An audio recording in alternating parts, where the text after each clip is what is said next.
ଆସନ୍ତୁ ଶୁଣିବା ଯଦୁନାଥ ଦାସ ମହାପାତ୍ରଙ୍କ ଗଳ୍ପ ଛେଳି। ସେଇ ପୋଲ ପାଖରେ ପହଞ୍ଚିଲେ ତାଙ୍କ ଦେହଟା ଶୀତେଇ ଉଠେ। ପବିତ୍ର କୁଶଭଦ୍ରା ନଦୀ ଅପଭ୍ରଂଶରେ କୁଆଖାଇ, ତାରି ପୋଲ ତଳେ ପ୍ରତିଦିନ ଅପରାହ୍ନରେ ଯୋଉ ଡଜନ ଡଜନ ଛେଳି ବନ୍ଧା ହୋଇଥାନ୍ତି, ସନ୍ଧ୍ୟା ହେବା ବେଳକୁ ସେଗୁଡ଼ିକର ସତ୍ତା ଆଉ ନଥାଏ। ରାଜଧାନୀକୁ ଜଳ ଯୋଗାଣ ପାଇଁ ଯେଉଁ ଟନେଲ ସବୁ ତିଆରି ହେଉଛି, ସେଇ ଟନେଲ ତଳର ବାଲି ପ୍ରତିଦିନ ତାଜା ରକ୍ତରେ ଭିଜେ ଓ ସେଠି 6 ଇଞ୍ଚ ବହଳର ନାଲି ରକ୍ତ ଜମାଟ ବାନ୍ଧି ପଥର ପାଲଟିଯାଏ। ଜୟକୃଷ୍ଣ ବାବୁ ପ୍ରତିଦିନ 3ଟା ବେଳେ ନିଜ କାରରେ ଭୁବନେଶ୍ୱରରୁ କଟକ ଯାଆନ୍ତି। କାର ସେଇ ଜାଗାରେ ପହଞ୍ଚିବା ମାତ୍ରେ ସ୍ୱତଃ ତାଙ୍କ ଆଖି ସିଆଡ଼କୁ ଟାଣି ହୋଇଯାଏ। ଛେଳିଟାକୁ କାଟିବା ସମୟରେ ସେଇ ତାର କଲବଲ ଅବସ୍ଥା ଦେଖି ମାଂସ ଖାଇବା ପାଇଁ ତାଙ୍କ ମନରେ ବିରାଗ ଜନ୍ମି ଯାଇଥିଲା। କେତେବେଳେ ସେ ଦେଖନ୍ତି ଛେଳିଗୁଡାକ ଭିତରୁ ଗୋଟାଏ ଛେଳି 4ଟି ଯାକ ଗୋଡକୁ ଧରି ଘାତକ ତାକୁ ଶୂନ୍ୟରେ ଟେକି ନେଇ ତଳେ ଚିତ୍ କରି ଆଣ୍ଠୁରେ ମାଟି ବସି ବେକ ତଳେ ଛୁରୀ ଚଳେଇ ଦେଉଛି। ଆଉ ବା କେତେବେଳେ ଚମଡ଼ା ଛାଲି ଆଣୁଛି ଆଉ ଗରାଖକୁ କହୁଛି, ଖାଣ୍ଟି ଖାସି ମାଂସ, ଏମିତିକା ମାଂସ ଜୀବନରେ ଖାଇ ନଥିବ।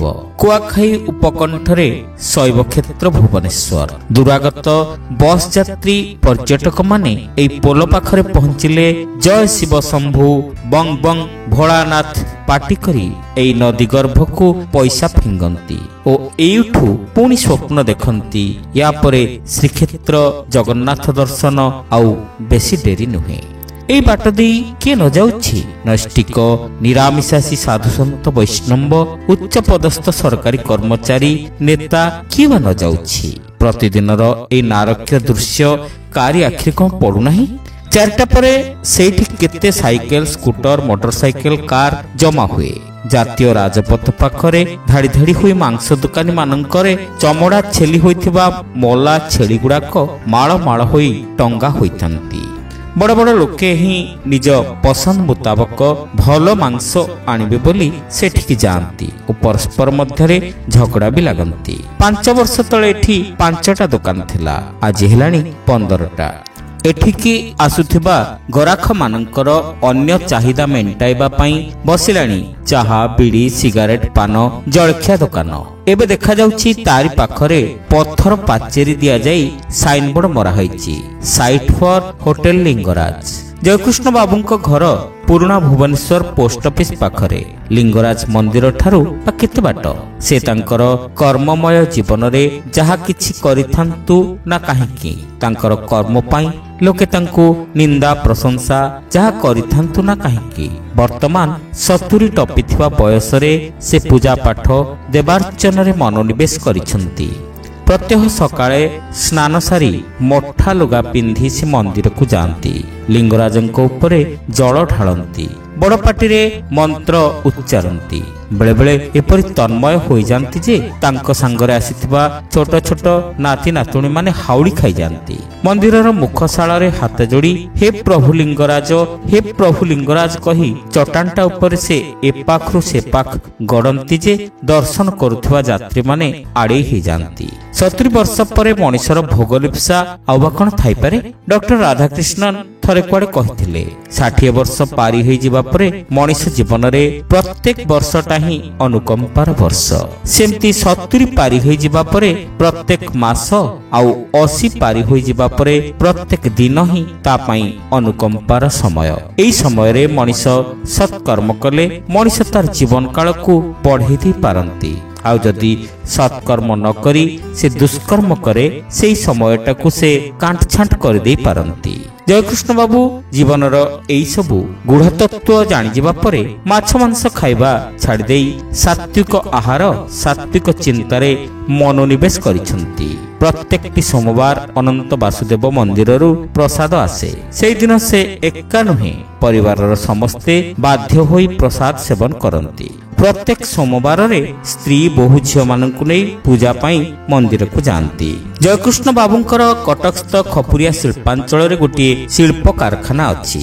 ଯଦିଓ ବଡ଼ ପୁଅ ଏବେ ତାର ଦାୟିତ୍ୱରେ ରହି ବୁଝାସୁଝା କରୁଛି ଓ ସେଠି ଆଜି ଜୟକୃଷ୍ଣ ବାବୁଙ୍କର ଆବଶ୍ୟକତା ନାହିଁ, ତଥାପି ଅଭ୍ୟାସ ବଶତଃ ପ୍ରତିଦିନ 2-3 ଘଣ୍ଟା ପାଇଁ ସେ ସେଠାକୁ ଯାଆନ୍ତି। ତାଙ୍କର ବସିବା ପାଇଁ ଗୋଟାଏ ଶୀତତାପ ନିୟନ୍ତ୍ରିତ କୋଠରୀ ସେଠାରେ ଅଛି। ସେଇଠି ସେ ପହଞ୍ଚିଲା ବେଳକୁ ଆଖପାଖର କିଛି ବନ୍ଧୁ ଆସି ଜୁଟନ୍ତି। ଏଣୁ ତେଣୁ ଗଳ୍ପ ହୁଏ। ତାରି ଭିତରେ ଯଦି ଆବଶ୍ୟକ ମନେ କରନ୍ତି, ବ୍ୟବସାୟ ସମ୍ପର୍କରେ 2-4 କଥା ବୁଝି ନିଅନ୍ତି। 6-6:30 ବେଳକୁ ଗାଡ଼ିରେ ବସନ୍ତି ଭୁବନେଶ୍ୱର ପ୍ରତ୍ୟାବର୍ତ୍ତନ ପାଇଁ। ଖରା ବର୍ଷା ଶୀତ ସବୁ ଋତୁରେ ସବୁ ଦିନରେ ସେ ଯାଆନ୍ତି। ଗତ 5 ବର୍ଷ ହେଲା ଦୈହିକ ଅସୁସ୍ଥତା କାରଣରୁ କୌଣସି ଦିନ ସେ ବନ୍ଦ ହୋଇନାହାନ୍ତି।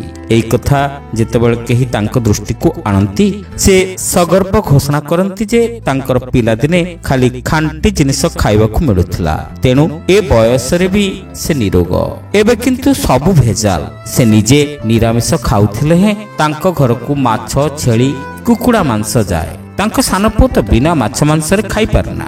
ସେଇଥିପାଇଁ ଅଧିକାଂଶ ସୋମବାରରେ ଘରେ ନ ଖାଇ ସେ ହୋଟେଲରେ ଖାଏ। ଜୟକୃଷ୍ଣ ବାବୁଙ୍କର ଖାଦ୍ୟାଭ୍ୟାସକୁ ପରିବାରର ଯେଉଁମାନେ ସ୍ୱେଚ୍ଛାରେ ଗ୍ରହଣ ନ କରନ୍ତି, ସେଥିପାଇଁ ସେ କାହାରି ଉପରେ ବାଧ୍ୟବାଧକତାର ଚାପ ପକାନ୍ତି ନାହିଁ। ସତ କହିବାକୁ ଗଲେ ତାଙ୍କ ଜୀବନ କାଳ ଭିତରେ ସେ ବି ଅତ୍ୟଧିକ ମାଂସାଶୀ ଥିଲେ। ଖୋଲାଖୋଲି ଭାବରେ କହୁଥିଲେ ବିନା ମାଂସରେ କୁଭୋଜନ। କିନ୍ତୁ ଏଇ କେତେ ବର୍ଷ ହେଲା ସେଇ କୁଆଖାଇ ପୋଲ ପାଖରେ ଛେଳି କଟାର ନିର୍ମମ ଦୃଶ୍ୟ ଦେଖି ମାଂସ ଖାଇବା ଅଭ୍ୟାସ ଛାଡ଼ିଦେଲେ।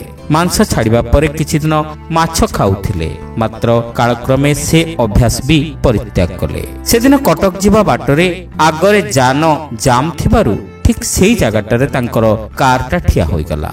ସ୍ୱତଃ ସେଇ ଟନେଲ ତଳେ ବନ୍ଧା ହୋଇଥିବା ଛେଳିମାନଙ୍କ ଆଡ଼କୁ ତାଙ୍କର ଆଖି ଟାଣି ହୋଇଗଲା। ସୁନ୍ଦରୀ ଝିଅଟିଏ ବେକରେ ଦଉଡ଼ି ବନ୍ଧା ହୋଇଥିବା ଛେଳିଟାକୁ ଟାଣି ଟାଣି ନେଉଛି ଏବଂ ସେଇ ଟନେଲ ତଳେ ଛେଳିଟିକୁ କାଟିବା ପାଇଁ ଲୋକଟା ଛୁରୀଟାକୁ ପଥରରେ ଘଷୁଛି। ଜୟକୃଷ୍ଣ ବାବୁ ସ୍ପଷ୍ଟ ବୁଝିପାରିଲେ ଛେଳିଟା ଯେମିତି ସେଇ ଜାଗାକୁ ଯିବାକୁ ଅମଙ୍ଗ। ସେଇ ଦୂରରୁ ସେ ଛେଳି ଆଖିର ଲୁହକୁ ବା ଦେଖିପାରିଲେ। ଝିଅଟା ତା ଦେହର କିଛିଟା ଶକ୍ତି ବ୍ୟୟ କରି ତାକୁ ଟାଣି ନେଉଛି। ଛେଳି ମେ ମେ ଚିତ୍କାର କରୁଛି। ବନ୍ଧା ହୋଇଥିବା ଜାଗାରେ ଆଉ ଛେଳିମାନେ ହୁଏତ କିଛି ବୁଝି ନ ପାରି ତାଙ୍କ ପାଖରେ ପଡ଼ିଥିବା ପତ୍ର ଚୋବାଉଛନ୍ତି। କୌଣସି ଏକ ସମୟରେ ସେମାନଙ୍କର ମଧ୍ୟ ଯେ ସେଇ ଦଶା ଘଟିବ, ନିରୀହ ପଶୁମାନେ ତାହା ବୁଝିପାରୁନାହାନ୍ତି। ହଠାତ୍ ଟାଣୁଥିବା ଝିଅଟାର ହାତରୁ ଦଉଡ଼ିଟା ଖସିଗଲା। ଛେଳିଟା ଅତର୍ଚ୍ଛା ହୋଇ ଏମୁହା ସେମୁହା ଧାଇଁବାକୁ ଲାଗିଲା। ଝିଅଟାର ପାଟି ଶୁଣି ଛୁରୀ ବଜାଉଥିବା ଲୋକଟା ଉଠିପଡ଼ି ଛେଳିଟାର ପଛେ ପଛେ ଗୋଡ଼ାଇଲା। ଜୟକୃଷ୍ଣ ବାବୁ ହଠାତ୍ କାରର ଦରଜା ଖୋଲି ତଳକୁ ଓହ୍ଲାଇ ପଡ଼ି ସେଇଆଡ଼କୁ ଧାଇଁଲେ। ତାଙ୍କ ଡ୍ରାଇଭର ତାଙ୍କର ଅବସ୍ଥା ଦେଖି ତଟସ୍ଥ ହୋଇ ସେ ବି ଗାଡ଼ିରୁ ଓହ୍ଲାଇ ବାବୁଙ୍କ ପଛେ ପଛେ ଧାଇଁବାକୁ ଚାହିଁଲା ବେଳକୁ ଆଗରେ ସ୍ଥିର ହୋଇ ରହିଯାଇଥିବା ଯାନଗୁଡ଼ାକ ଚାଲିବାକୁ ଆରମ୍ଭ କଲା। ନଦୀ ପୋଲ ଆରମ୍ଭ ଜାଗାରେ ଗାଡ଼ିକୁ କ'ଣ କେଉଁଠି ଆଡ଼େଇ କରି ରଖିହେବ?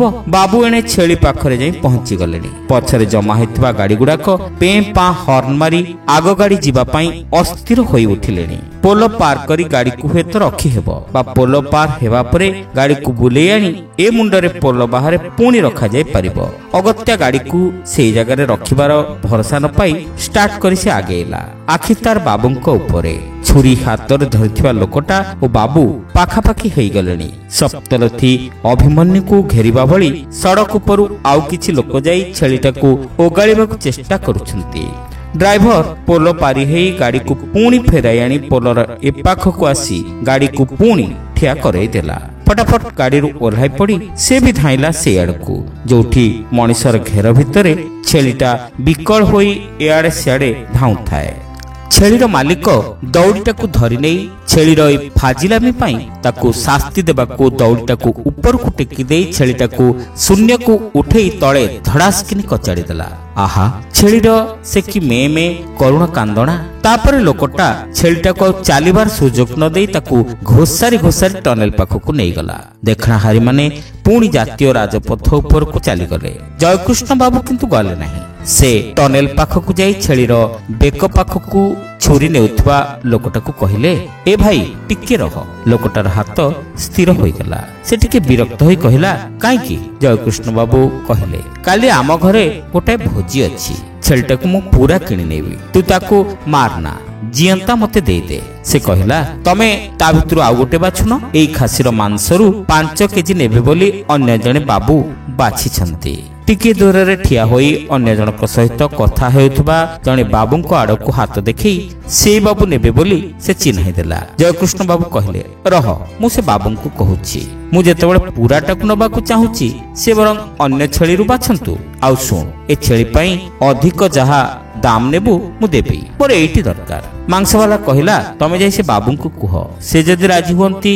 ସେ ବାବୁ କିନ୍ତୁ ରାଜି ହେଲେ ନାହିଁ। ଓଲଟି ମାଂସବାଲା କହିଲେ, ମୋ ସାଙ୍ଗରେ ତୁ କଣ ଖେଳୁଛୁ? ତୁ ଦବୁ ନା ନାହିଁ, ନହେଲେ ମୁଁ ଅନ୍ୟ ଦୋକାନରୁ ନେଇଯିବି। ମାଂସବାଲା କହିଲା, ଏମିତି ଧମକଉଛ କଣ ହେ ବାବୁ? ଅନ୍ୟ ଦୋକାନରୁ ନବ ତ ନେଇଯାଅ, ତମ ଭଳି ଗରାଖ ମୁଁ ବହୁତ ଦେଖିଛି। ବାବୁ ଜଣକ ରାଗ ତମତମରେ ମାଂସବାଲାକୁ ପରେ ଦେଖିନେବେ କହି ଚାଲିଗଲେ। ଜୟକୃଷ୍ଣ ବାବୁ ଆଶ୍ୱସ୍ତିର ନିଶ୍ୱାସ ମାରି ଛେଳିର ଦାମ ଚୁକ୍ତି କରି ଡ୍ରାଇଭର ସାହାଯ୍ୟରେ ଛେଳିଟାକୁ ଗାଡି ପାଖକୁ ନେଲେ। ଆଉ ଇଚ୍ଛା ହେଲା ନାହିଁ କଟକ ଯିବାକୁ। ଯଦିଓ ଛେଳିଟାକୁ ସେ ଉଦ୍ଧାର କଲେ, କିନ୍ତୁ ଏଇ ଗୋଟିକୁ ଉଦ୍ଧାର କରିବା ଦ୍ୱାରା ଅନ୍ୟ ସମସ୍ତେ ଉଦ୍ଧାର ପାଇଗଲେ କି? ଏ ଛେଳିଟା କଟା ହୋଇଥିଲେ ଅନ୍ୟ ଗୋଟିଏ ଛେଳିର ଆୟୁଷ ଅଧଘଣ୍ଟାଏ ବଢିଥାନ୍ତା। ମାତ୍ର ସେ ଏଇଟିକୁ ନେଇ ଆସିବା ଫଳରେ ଅନ୍ୟର ଆୟୁଷ ଅଧଘଣ୍ଟାଏ କମିଗଲା। ଏଇତ ମାଂସବାଲା ଆଉ ଗୋଟାଏ ଛେଳିକୁ ଟାଣି ଟାଣି ନେଉଛି। ଜୟକୃଷ୍ଣ ବାବୁ ଯାଇ ସେଇଟାକୁ ଉଦ୍ଧାର କରି ଆଣିବେ କି? କିନ୍ତୁ ସବୁ ଛେଳିଙ୍କୁ ସବୁଦିନ ପାଇଁ ସେ କଣ ହାଣ ମୁହଁରୁ ବଞ୍ଚେଇ ରଖିପାରିବେ? ନା ମାଂସାଶୀ ମାନଙ୍କର ମାଂସଖିଆ ଅଭ୍ୟାସ ଛଡେଇ ଦେଇ ପାରିବେ? ଛେଳିଟାକୁ ଗାଡି ଭିତରକୁ ଉଠେଇ ନେଇ ସେ ଡ୍ରାଇଭରକୁ କହିଲେ, ଘରକୁ ଫେରିଯିବା। ଡ୍ରାଇଭର ପୁଣି ବିପରୀତ ଦିଗକୁ ଗାଡି ବୁଲାଇଲା। ଜୟକୃଷ୍ଣ ବାବୁଙ୍କ ମନରେ ସୁଖ ଆଉ ଦୁଃଖର ମିଶ୍ରିତ ଅନୁଭୂତି। ଘର ପାଖରେ ପହଞ୍ଚି ଡ୍ରାଇଭରକୁ ନିର୍ଦ୍ଦେଶ ଦେଲେ ଛେଳିଟାକୁ ଗ୍ୟାରେଜ ପାଖ ଗଛରେ ବାନ୍ଧିଦେବା ପାଇଁ। ସେ ଘର ଭିତରକୁ ଯାଇ ଦେଖିଲେ ତାଙ୍କ ମଝିଆ ପୁଅ ଯେ ମିଲିଟାରୀରେ ଚାକିରି କରେ, ଅପରାହ୍ନ ଫ୍ଲାଇଟରେ ଆସି ପହଞ୍ଚିଛି। ତା ସହିତ ତାର 4 ଜଣ ବନ୍ଧୁ ପୁରୀ, କୋଣାର୍କ, ଚିଲିକା ପ୍ରଭୃତି ବୁଲି ଦେଖିବା ପାଇଁ ଆସିଛନ୍ତି।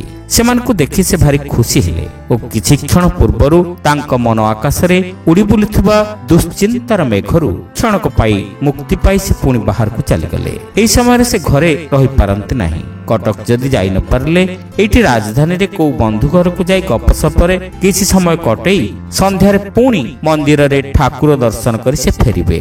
ରାଧାକୃଷ୍ଣ ବାବୁ ତାଙ୍କର ଅନ୍ତରଙ୍ଗ ବନ୍ଧୁ।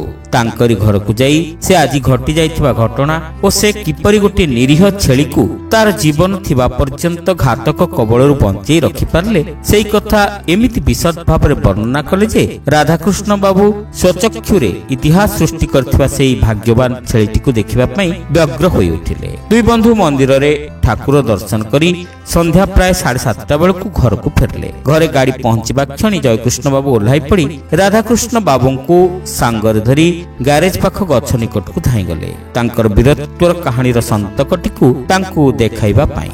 ମାତ୍ର ଏ କଣ, ଛେଳିଟା ନାହିଁ ଯେ? ଜୟକୃଷ୍ଣ ବାବୁ ଚାରିଆଡକୁ ଆଖି ପକାଇଲେ।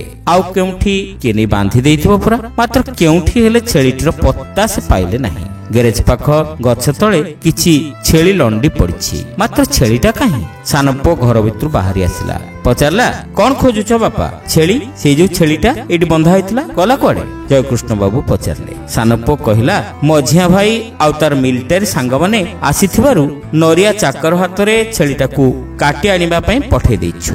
କଟକ ଫୋନ କରି ବଡ ଭାଇଙ୍କି କହିଦେଇଛୁ ପିଲାମାନଙ୍କ ସହିତ ଆସିବା ପାଇଁ। ହଠାତ୍ ଜୟକୃଷ୍ଣ ବାବୁଙ୍କ ଶିରା ପ୍ରଶିରାରେ ରକ୍ତର ପ୍ରବାହ ବନ୍ଦ ହୋଇଗଲା ଯେମିତି। ତାଙ୍କ ମୁହଁଟା ବିଷର୍ଣ୍ଣ ହୋଇଗଲା। ଠିକ୍ ସେତିକି ବେଳକୁ ନରିଆ ଚାକର ମାଂସ ଭରା ବାଲ୍ଟି ନେଇ ରିକ୍ସାରେ ଆସି ପହଞ୍ଚିଲା। ଜୟକୃଷ୍ଣ ବାବୁଙ୍କ ମୁହଁରେ କଥା ନାହିଁ। ଗୋଟାଏ ଥୁଣ୍ଟା ଗଛ ପରି ସେ ନୀରବ, ନିସ୍ପନ୍ଦ। କାହାରିକୁ ଆଉ କିଛି କହିବାର ଆବଶ୍ୟକତା ସେ ଯେମିତି ଅନୁଭବ କରୁନଥିଲେ। ଛେଳିଟାର କରୁଣ ଚେହେରା ବାର ବାର ତାଙ୍କ ଆଖି ଆଗରେ ଭାସି ଯାଉଥିଲା ଓ ତାଙ୍କର ମନେ ହେଉଥିଲା ସେ ନିଜେ ଯେମିତି କୋଟା ହୋଇଯାଇଥିବା ସେହି ନିରୀହ ଛେଳିଟି। ଶ୍ରୋତା ବନ୍ଧୁ, ଏଇଠି ଶେଷ ହେଲା ଯଦୁନାଥ ଦାସ ମହାପାତ୍ରଙ୍କ ଗଳ୍ପ ଛେଳି। ଗପଟି ଆପଣମାନଙ୍କୁ କେମିତି ଲାଗିଲା କମେଣ୍ଟ କରି ନିଶ୍ଚିତ ଜଣାଇବେ। ଚ୍ୟାନେଲରେ ନୂଆ ହୋଇଥିଲେ ସବସ୍କ୍ରାଇବ କରିବାକୁ ଭୁଲିବେ ନାହିଁ। ରହିଲୁ, ନମସ୍କାର।